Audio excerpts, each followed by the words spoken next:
Good morning friends, দুষ্টু মিষ্টি চ্যানেলে তোমাদের সবাইকে স্বাগত। তোমরা কেমন আছো? আশা করি ভালো আছো, ভালো থেকো, সুস্থ থেকো।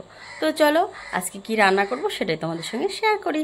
তোমরা দেখতে থাকো আর আমার সঙ্গে থাকো, ভিডিওটি স্কিপ না করে দেখবে। আশা করি একটু হলেও ভালো লাগবে। তো চলো যাওয়া যাক। রান্না অলরেডি বসিয়ে দিয়েছি। কি রান্না মোটামুটি হচ্ছে অর্ধেকটার মতো হয়ে গেছে। তো চলো তোমাদের সঙ্গে আগে সেটা শেয়ার করে নিই।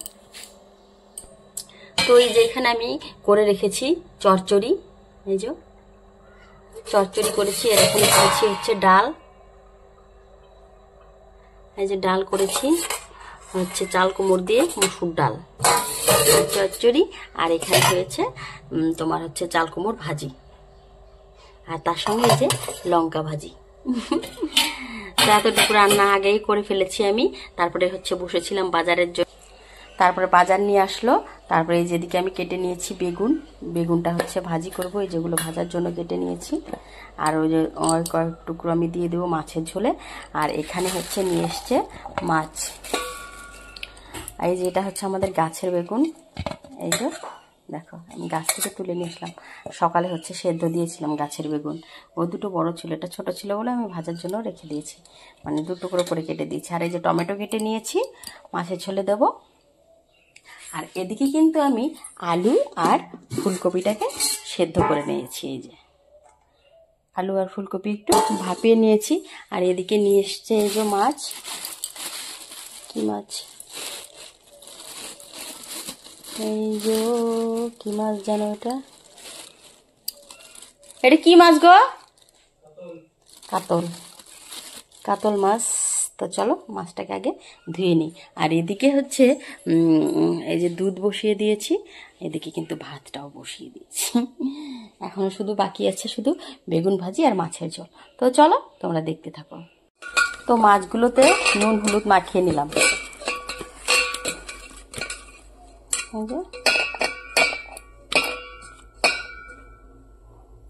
নুন হলুদ মাখিয়ে নিয়েছি। এদিকে হচ্ছে বেগুনটাতে আমি লবণ আর হলুদ দিয়ে মেখে রেখেছি। এদিকে ফ্রাইং প্যানে বসিয়ে দিয়েছি তেলটা অলরেডি গরম হয়ে গেছে। তো চলো এবার আমি ভেজে নেব মাছগুলো।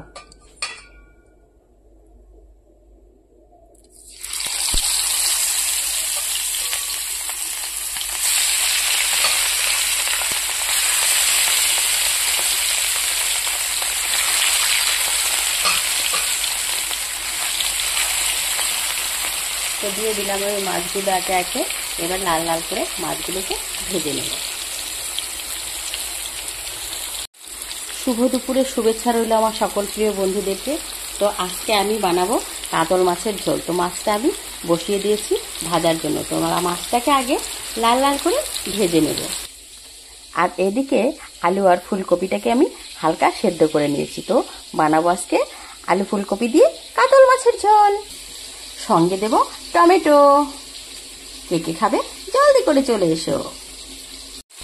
তো দেখো বন্ধুরা, মাছটা কিন্তু একদম ফ্রেশ তাজা মাছ ছিল। মাছ যখন দেখবে যে তাজা, তখন ভাজার সময় এরকম কিন্তু ফুলে যাবে, এক জায়গায় গর্ত হয়ে যাবে, তাতেই বুঝতে পারবে যে মাছটা একদম ফ্রেশ।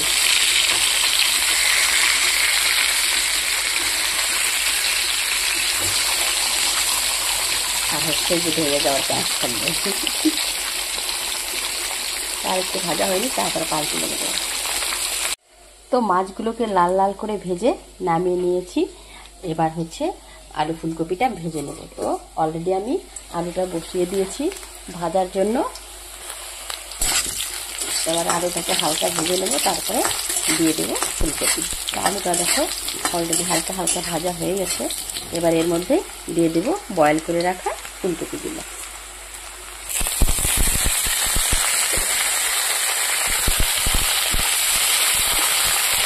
দিয়ে দিলাম ফুলকপিগুলো। এবার ফুলকপিগুলোকে একটু আলুর সঙ্গে ভেজে নেব।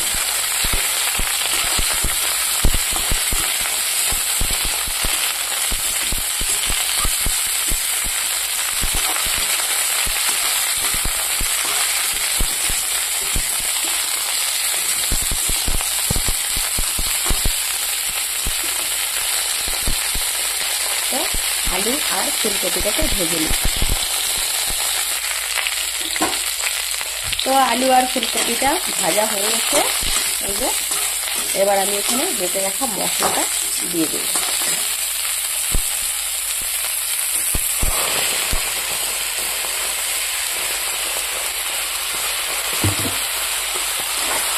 দিয়ে দিলাম লঙ্কা বাটা। এবার আমি পরিমাণ মতো লবণ আর হলুদ দিয়ে তারপরে কষিয়ে নেব।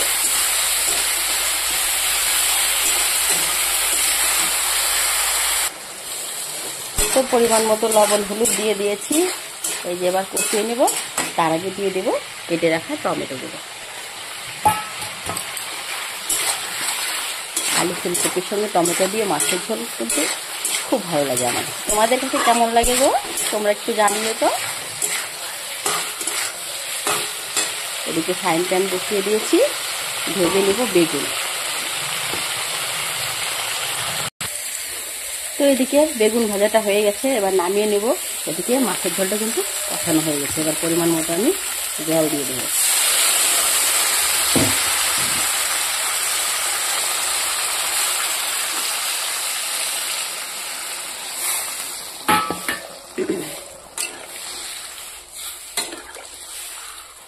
দিয়ে দিলাম পরিমাণ মতো জল। এবার একটু ঢেকে দেব।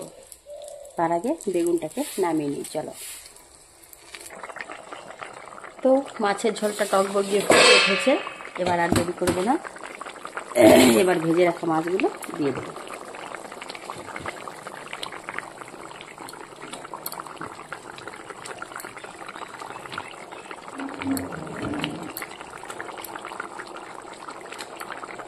ব্যাস, দিয়ে দিলাম ভেজে রাখা মাছগুলো। বেশি ঘাটাঘাটি করা যাবে না, নয়তো ফুলকপি ভেঙে একদম ঘ্যাট হয়ে যাবে। এবার আমি উপর দিয়ে একটু ভাজা মশলা দিয়ে নামিয়ে নেব। তাহলেই রেডি আমার আলু ফুলকপি মাছের ঝোল। তো এই বছরের প্রথম ফুলকপি খাওয়া হলো, কিন্তু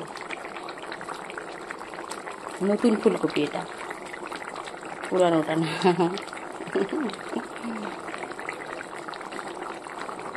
দেখো আমি টকবগিয়ে ফুটছে। তো চলো মশলা দিয়ে নামিয়ে নিই, তাহলে আমার রান্না আজকে কমপ্লিট। তো বন্ধুরা, এই যে আলু ফুলকপি টমেটো দিয়ে মাছের ঝোল করেছি, সেটা তো নামিয়ে নিলাম। তো দেখো কেমন হয়েছে দেখতে, তোমরা একটু জানিও। আর তোমরা কারা কারা খেতে চাও অবশ্যই একটু কমেন্ট করে জানাও। আর চলে এসো আমার বাড়িতে। তো বলো তো বন্ধুরা, তরকারিটাতে কি মিচিং মিচিং লাগছে, একবার কমেন্টে জানাও। কি মিচিং আছে তরকারিটাতে, দেখো কি দিলে ভালো লাগতো একটু জানাবে। আমার তো মনে হয় একটু ধনেপাতা কুচি ছড়ানো বাকি ছিল, তো ধনেপাতা আজকে নেই বন্ধুরা, দুঃখিত। তো চলো অন্যান্য কাজগুলো এবার সেরে নিই। তো রান্না তো হয়ে গেছে বন্ধুরা, তোমরা কারা কারা খেতে চাও অবশ্যই চলে এসো আমার পরিবারে। দুষ্টু মিষ্টি চ্যানেলে তোমাদের সবাইকে স্বাগত জানাই। দেখো বন্ধুরা, রান্না বান্না সেরে তা আমি কিন্তু, আমাদের উঠানটা তো পাকা, তো এতটুকু রাস্তার এতটুকু এই যে কাঁচা কিন্তু, ঠিক আছে। তো আমি ভাবলাম না আজকে একটু গোবর দিই, গোবর দিলে কিন্তু দেখতে কিন্তু খুব সুন্দর লাগে। তো গোবর দিয়েছি, এত সুন্দরভাবে শুকিয়েছে। এই শুকনো আকাশে কোথা থেকে বৃষ্টি নেমে এলো দেখো তো, এটা ভাবা যায় কেমন লাগে না, কত কষ্ট করে লেপলাম আমি গোবর দিয়ে। হ্যাঁ, আর এই যে দেখো গাছগুলোর সাইড দিয়ে গোবর দিয়ে সুন্দর লেপে দিয়েছি, কত সুন্দর লাগছে দেখতে রাস্তাটা। মানে রাস্তাটা সৌন্দর্যই পাল্টে গেছে গোবর দিয়ে লেপাতে। আর এমন সময় এলো বৃষ্টি, দেখো তো কি করা যাবে।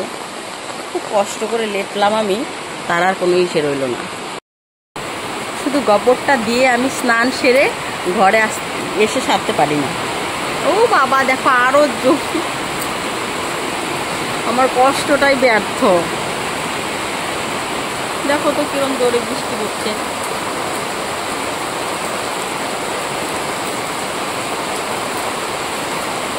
যখন বৃষ্টি আসার কথা তখন বৃষ্টি আসবে না।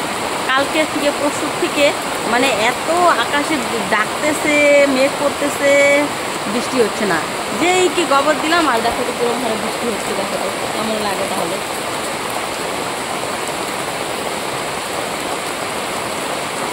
খুব কষ্ট পেলাম।